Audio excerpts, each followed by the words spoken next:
चलो लिखो। आज भारतीय राजनीति में फैले भ्रष्टाचार और उच्च संवैधानिक पदों के लिए नेताओं के बीच मची होड़ को देखकर यह विश्वास नहीं होता कि देश ने कभी किसी ऐसे महापुरुष को भी देखा होगा जिसने अपनी जीत की पूर्ण संभावना के बाद भी यह कहा हो कि यदि एक व्यक्ति भी मेरे विरोध में हुआ तो उस स्थिति में मैं प्रधानमंत्री बनना नहीं चाहूँगा। भारत के दूसरे प्रधानमंत्री श्री लाल बहादुर शास्त्री ऐसे ही महान राजनेता थे जिनके लिए पद नहीं बल्कि देश का हित सर्वोपरि था। 27 मई 1964 को प्रथम प्रधानमंत्री पंडित जवाहरलाल नेहरू की मृत्यु के बाद देश का साहस एवं निर्भीकता के साथ नेतृत्व करने वाले नेता की जरूरत थी। जब प्रधानमंत्री पद के दावेदार के रूप में मोरारजी देसाई और जगजीवन राम जैसे नेता सामने आए तो इस पद की गरिमा और प्रजातांत्रिक मूल्यों को देखते हुए शास्त्री जी ने चुनाव में भाग लेने से स्पष्ट इनकार कर दिया। अंततः कांग्रेस के तत्कालीन अध्यक्ष कामराज ने कांग्रेस की एक बैठक बुलाई जिसमें शास्त्री जी को समर्थन देने की बात की गई और 2 जून 1964 को कांग्रेस के संसदीय दल ने सर्वसम्मति से अपने नेता स्वीकार लिए। इस तरह 9 जून 1964 को लाल बहादुर शास्त्री देश के दूसरे प्रधानमंत्री बनाए गए। लाल बहादुर का जीवन परिचय। लाल बहादुर शास्त्री का जन्म 2 अक्टूबर 1904 को उत्तर प्रदेश के चंदौली जिले में स्थित मुगलसराय नामक गांव में हुआ था। उनके पिता श्री शारदा प्रसाद एक शिक्षक थे जो शास्त्री जी के जन्म के केवल 1.5 वर्ष बाद स्वर्ग सिधार गए। इसके बाद उनकी मां राम दुलारी देवी उनको लेकर अपने मायके मिर्ज़ापुर चली गई। शास्त्री जी की प्रारंभिक शिक्षा उनके नाना के घर पर ही हुई। पिता की मृत्यु के बाद उनके घर की आर्थिक स्थिति अच्छी नहीं थी। ऊपर से उनका स्कूल गंगा नदी के उस पार स्थित था। नाव से नदी पार करने के लिए उनके पास थोड़े से पैसे भी नहीं होते थे। ऐसी परिस्थिति में कोई दूसरा होता तो अवश्य अपनी पढ़ाई छोड़ देता, किंतु शास्त्री जी ने हार नहीं मानी। वे स्कूल जाने के लिए तैरकर गंगा नदी पार करते थे। इस तरह कठिनाइयों से लड़ते हुए 6ठी कक्षा उत्तीर्ण करने के बाद आगे की पढ़ाई के लिए वे अपने मौसा के पास चले गए।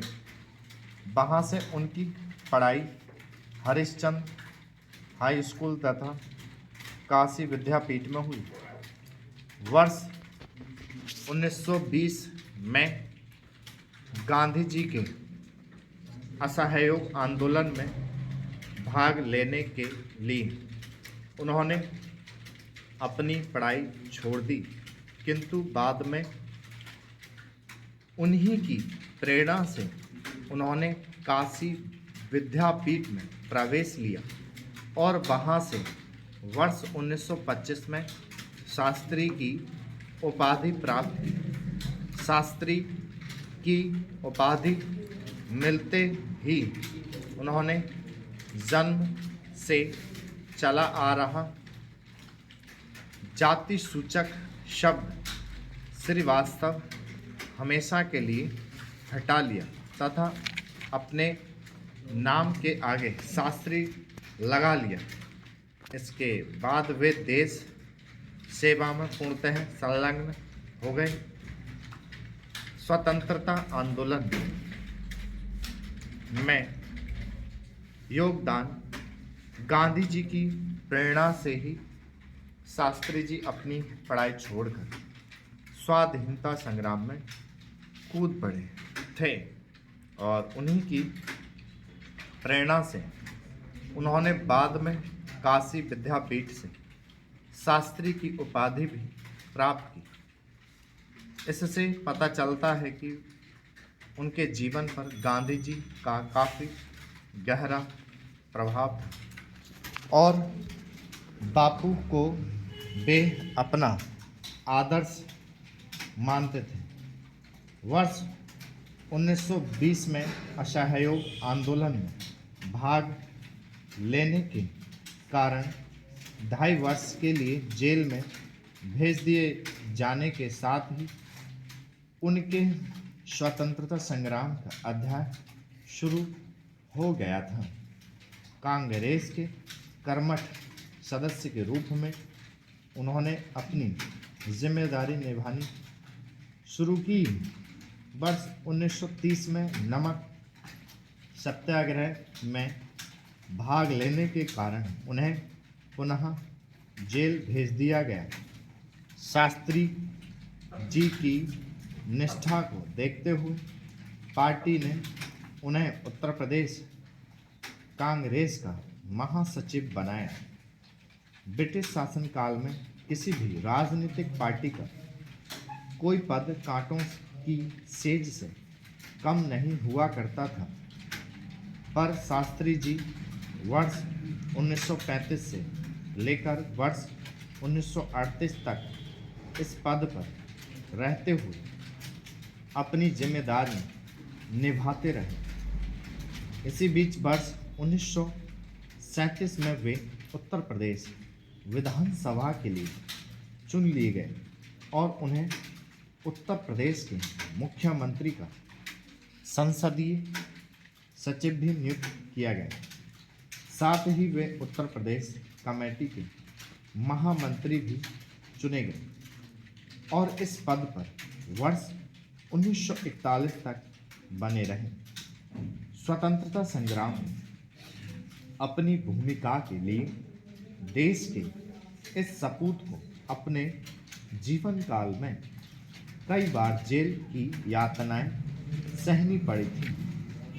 वर्ष 1942 में भारत छोड़ो आंदोलन में भाग लेने के कारण उन्हें पुनः जेल भेज दिया गया। राजनीतिक जीवन वर्ष 1946 में उत्तर प्रदेश के तत्कालीन मुख्यमंत्री पंडित गोविंद वल्लभ पंत ने शास्त्री जी को अपना सभा सचिव नियुक्त किया तथा वर्ष 1947 में उन्हें अपने मंत्रिमंडल में शामिल किया।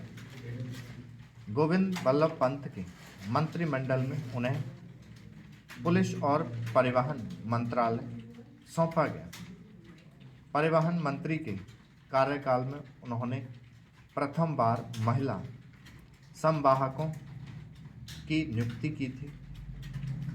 पुलिस मंत्री के रूप में उन्होंने भीड़ को नियंत्रित रखने के लिए लाठी की जगह पानी बौछार का प्रयोग प्रारंभ करवाया। उनकी कर्तव्यनिष्ठा और योग्यता को देखते हुए वर्ष 1951 में उन्हें कांग्रेस का राष्ट्रीय महासचिव बनाया गया। वर्ष 1952 में नेहरू जी ने उन्हें रेल मंत्री नियुक्त किया। रेल मंत्री के पद पर रहते हुए वर्ष